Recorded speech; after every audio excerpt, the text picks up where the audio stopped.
आपकी खबर, आपका अधिकार। आप देख रहे हैं एमपी रिपोर्ट न्यूज। प्रधानमंत्री नरेंद्र मोदी नई दिल्ली में सिविल सेवा दिवस के अवसर पर सिविल सेवकों को संबोधित करेंगे। इस अवसर पर प्रधानमंत्री लोक सेवकों को विशेष रूप से अमृतकाल के दौरान कठिन परिश्रम जारी रखने के लिए प्रोत्साहित करेंगे। प्रधानमंत्री लोक प्रशासन में प्रधानमंत्री उत्कृष्टता पुरस्कार भी प्रदान करेंगे। ये पुरस्कार आम लोगों के जीवन में सुधार लाने के प्रयासों में जिलों और संगठनों की ओर से असाधारण और नई पहलों के लिए दिए जाते हैं। उत्कृष्टता पुरस्कार आम लोगों के जीवन में सुधार लाने के प्रयासों में जिलों और संगठनों की ओर से असाधारण और नई पहलों के लिए दिए जाते हैं। पीएम मोदी ने राष्ट्र को उन्नत बनाने में लोक सेवकों की महत्वपूर्ण भूमिका की निरंतर प्रशंसा की है। राष्ट्रपति द्रौपदी मुर्मू ने सिविल सेवा दिवस पर पूर्व और वर्तमान के सभी सिविल सेवकों को बधाई दी और कहा कि राष्ट्र के लिए आपकी सेवा वास्तव में सराहनीय रही है। वरिष्ठ भाजपा नेता और केंद्रीय गृह एवं सहकारिता मंत्री अमित शाह कर्नाटक का करेंगे दौरा। 10 मई को होने वाले विधानसभा चुनाव के लिए पार्टी की तैयारियों का लेंगे जायजा। कर्नाटक चुनाव की घोषणा के बाद पहली बार राज्य के दौरे पर अमित शाह बीजेपी प्रत्याशी के लिए मैसूर के देवनहल्ली में करेंगे रोड शो। कर्नाटक में विधानसभा चुनाव में जीत हासिल करने के लिए सभी राजनीतिक दलों ने झोंकी पूरी ताकत। विभिन्न पार्टियों के नेता रोड शो में जुटे।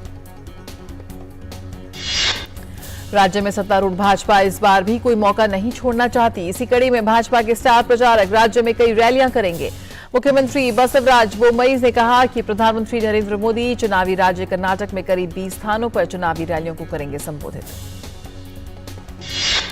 उधर कांग्रेस और जनता दल सेकुलर ने भी चुनाव प्रचार में अपनी पूरी ताकत झोंक दी है। पूर्व प्रधानमंत्री और जेडीएस नेता एचडी देवेगौड़ा ने एचडी कुमारस्वामी के साथ अपनी पार्टी के उम्मीदवारों के लिए किया प्रचार। कांग्रेस के पूर्व मुख्यमंत्री सिद्धारमैया ने भाजपा पर उपेक्षा का आरोप लगाते हुए इस बार कांग्रेस अपने दम पर सत्ता में करेगी वापसी। टिकट बंटवारे को लेकर राजनीतिक दलों में उठापटक तेज। ऐसे में कांग्रेस नेता मोहिउद्दीन बावा को उनकी पार्टी ने टिकट नहीं दिया तो वे जेडीएस प्रमुख और पूर्व प्रधानमंत्री एचडी देवेगौड़ा से मिले। कर्नाटक में 10 मई को विधानसभा चुनाव के लिए मतदान होगा और नतीजों की घोषणा 13 मई को होगी। विदेश मंत्री डॉक्टर एस जयशंकर ने न्यूयॉर्क में संयुक्त राष्ट्र महासचिव एंटोनियो गुटेरेस से मुलाकात की। दोनों नेताओं ने सूडान, G20 अध्यक्षता और यूक्रेन में मौजूदा घटनाक्रम पर चर्चा की। विदेश मंत्री डॉक्टर एस जयशंकर और संयुक्त राष्ट्र महासचिव के बीच सूडान पर विस्तृत बातचीत हुई। विदेश मंत्री ने कहा कि भारत जल्द से जल्द युद्ध विराम की दिशा में प्रयासों का पुरजोर समर्थन करता है और इस संबंध में संयुक्त राष्ट्र और अन्य सहयोगियों के साथ मिलकर काम करेंगे। सैन्य और राजनीतिक संकट के बीच सूडान में फंसे हुए भारतीयों के बारे में बोलते हुए डॉक्टर एस जयशंकर ने कहा कि भारत सरकार वहां फंसे भारतीयों के लगातार संपर्क में है।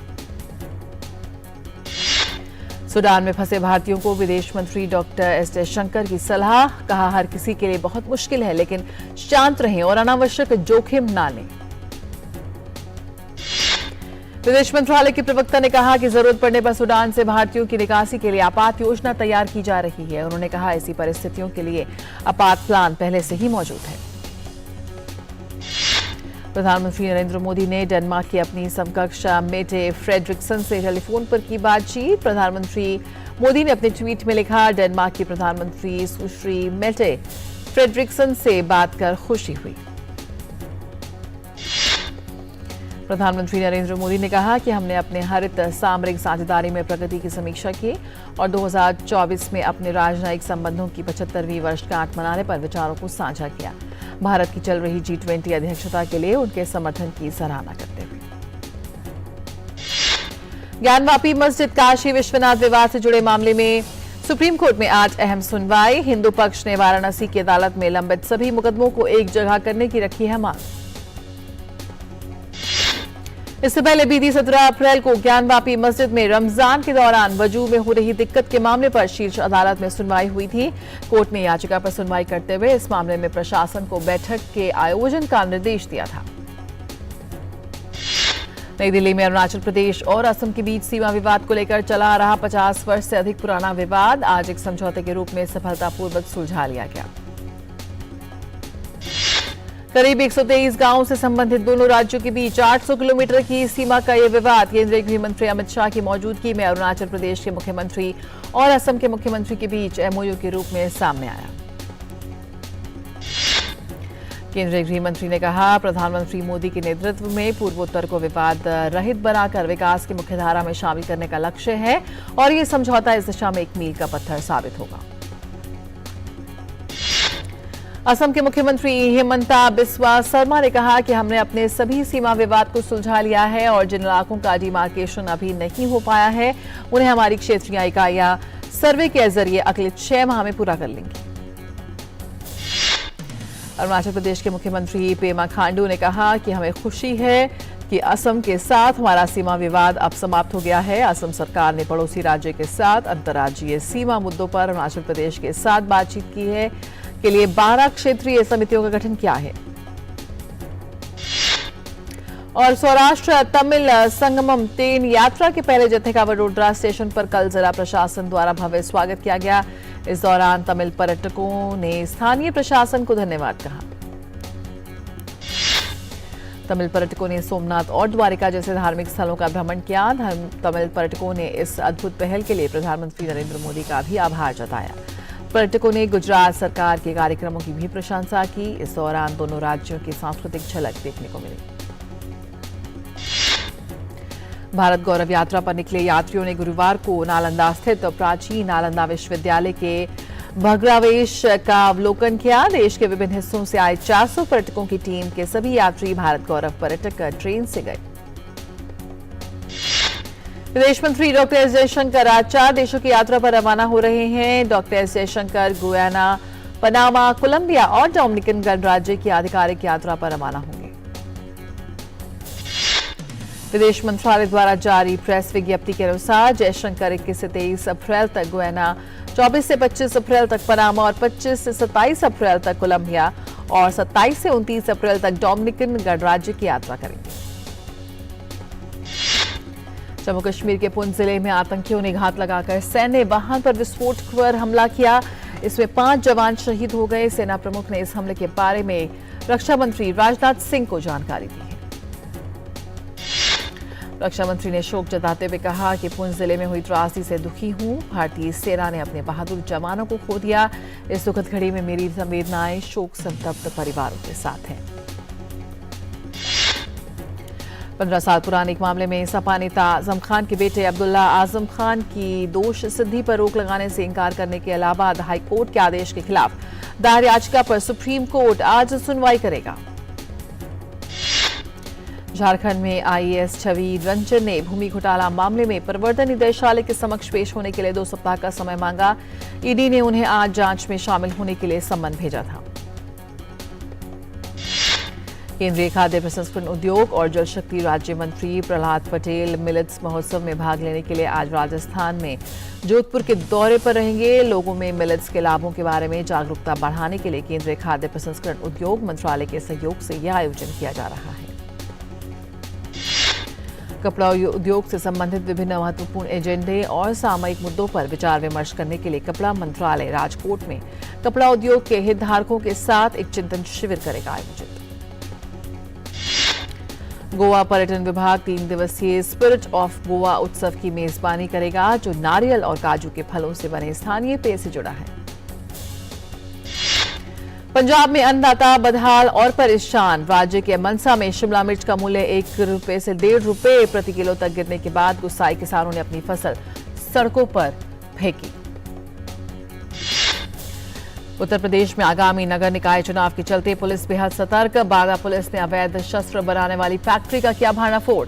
9 तमचे, 1 राइफल, 22 जिंदा कारतूस, 38 खोखे और तमचे बनाने वाली चीजें बरामद हुई हैं और मामले की जांच जारी। महाराष्ट्र में स्टेट बोर्ड के सभी स्कूलों में आज से गर्मी की छुट्टी शुरू हो गई है। सरकार ने लू की स्थिति को देखते हुए स्टेट बोर्ड के सभी स्कूलों में गर्मियों की छुट्टी का किया ऐलान। उड़ीसा में भीषण गर्मी की मार को देखते हुए सरकार ने अहम फैसला किया है। सरकार ने निर्देश जारी करते हुए कई राज्यों में स्कूलों की छुट्टी कर दी है। गर्मियों में दी जाने वाली छुट्टियों के समय में बदलाव कर दिया गया है। पश्चिम बंगाल के शिक्षा विभाग द्वारा सभी सरकारी और निजी स्कूलों को 24 अप्रैल तक बंद करने का आदेश दिया गया है। हालांकि ये आदेश दार्जिलिंग और कालिम्पोंग में मान्य नहीं होगा। हिमाचल प्रदेश के मनाली के रोहतांग सुरंग में ताजा हिमपात होने के बाद चारों तरफ बर्फ की मोटी परत देखने को मिली। तापमान में भी खासी गिरावट दर्ज की गई है। जम्मू कश्मीर के कुपवाड़ा में भी बर्फबारी हुई। हिमपात होने से हसीन वादियां सफेद चादर से ढक गई। उत्तराखंड में मौसम ने ऐसी करवट ली है कि लोगों को फिर से ठंड का एहसास हो रहा है। बर्फबारी से एक बार फिर उत्तराखंड में बद्रीनाथ, केदारनाथ, गंगोत्री सहित उच्च हिमालय क्षेत्रों की पहाड़ियां चांदी जैसे चमकने लगी हैं।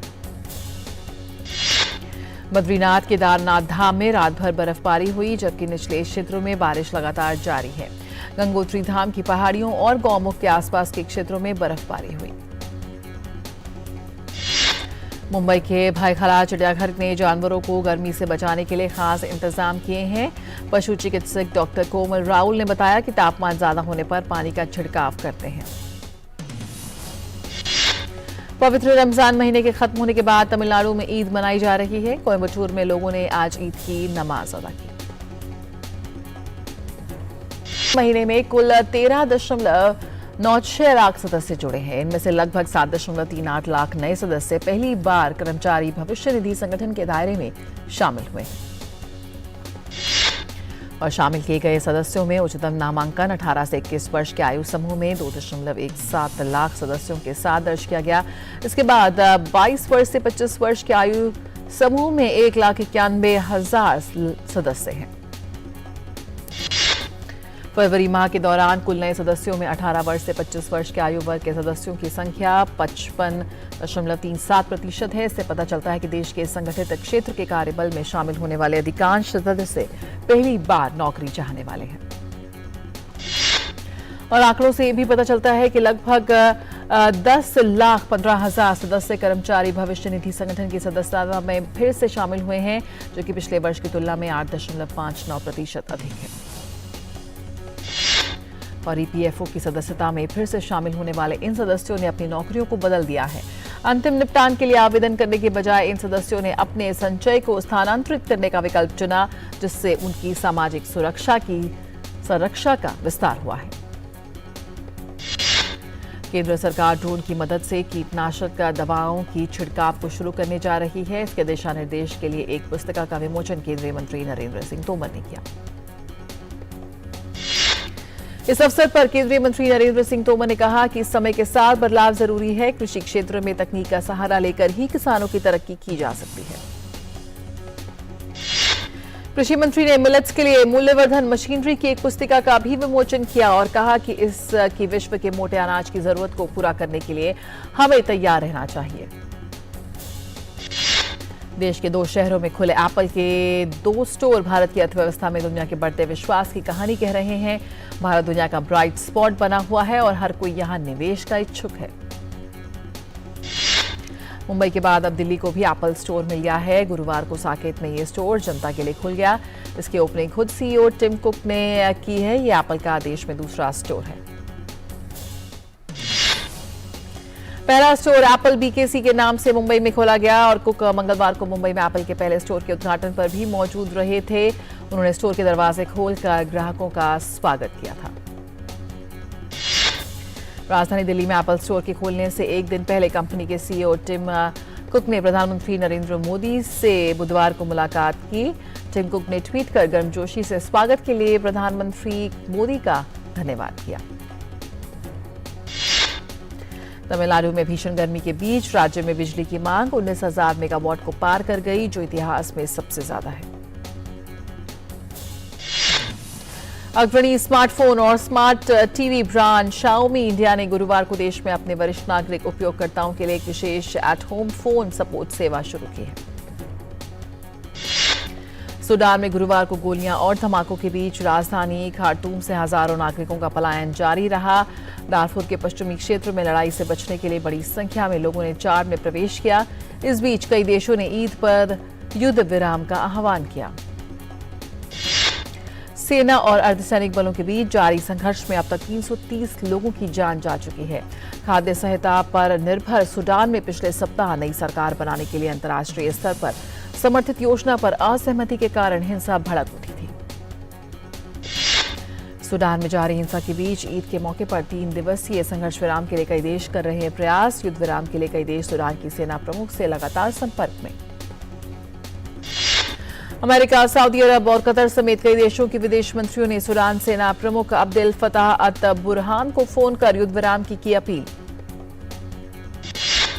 तुर्की के राष्ट्रपति और मिस्र के खुफिया विभाग के प्रमुख और संयुक्त राष्ट्र महासचिव एंटोनियो गुटेरेस ने भी ईद पर नागरिकों को सुरक्षित स्थानों पर पहुंचाने के लिए संघर्ष विराम की अपील की है। नाटो महासचिव जेन्स स्टोल्टेनबर्ग ने पिछले साल रूस यूक्रेन संघर्ष शुरू होने के बाद यूक्रेन की अपनी पहली यात्रा पर बुचा शहर का दौरा किया। स्टोल्टेनबर्ग ने कीव के पास एक कस्बे पर कब्जे के दौरान मारे गए लोगों की याद में पुष्पांजलि अर्पित की। रूसी विदेश मंत्री सर्गेई लावरोव ने हवाना में अपने क्यूबा के समकक्ष ब्रूनो रोड्रिग्स से मुलाकात की। उन्होंने यूक्रेन पर रूस के हमले में समर्थन के लिए क्यूबा को धन्यवाद दिया। दोनों नेताओं ने दोनों देशों के बीच सहयोग और दोस्ती को बढ़ावा देने पर बात की है। लावरोव ने इस हफ्ते की शुरुआत में ब्राजील, वेनेजुएला और निकारागुआ का भी दौरा किया था। एक रूसी लड़ाकू जेट Su-34 ने गुरुवार को यूक्रेन की सीमा के पास बेलगोरोद शहर में गलती से अपना गोला बारूद दाग दिया। इस घटना में 2 महिलाएं घायल हो गई। मॉस्को में रक्षा मंत्रालय के अनुसार आकस्मिक गोलीबारी के कारण विस्फोट हुआ, जिससे इमारतों को नुकसान पहुंचा है। इसकी जांच की जा रही है। संयुक्त राष्ट्र के प्रवक्ता फरहान हक ने कहा कि अगले महीने अफगानिस्तान पर संयुक्त राष्ट्र द्वारा बुलाई गई बैठक तालिबान प्रशासन की संभावित अंतर्राष्ट्रीय मान्यता पर केंद्रित नहीं होगी। संयुक्त राष्ट्र के प्रवक्ता का ये बयान तब आया है जब संयुक्त राष्ट्र महासचिव एंटोनियो गुटेरेस 1 से 2 मई को दोहा में विभिन्न देशों से अफगानिस्तान पर विशेष दूतों की एक बंद दरवाजा सभा की मेजबानी करने के लिए तैयार है। मध्य पूर्व एशिया और खाड़ी देशों में आज ईद मनाई जा रही है। सऊदी अरब, कुवैत, कतर और यूएई में कल शव्वाल माह का चांद दिखाई दिया। शव्वाल का चांद दिखाई देने के बाद सऊदी अरब के सुप्रीम कोर्ट ने आज ईद अल फितर मनाए जाने की घोषणा की है। पवित्र रमजान के महीने खत्म होने के बाद इस्लामिक कैलेंडर के शव्वाल माह के पहले दिन ईद मनाई जाती है।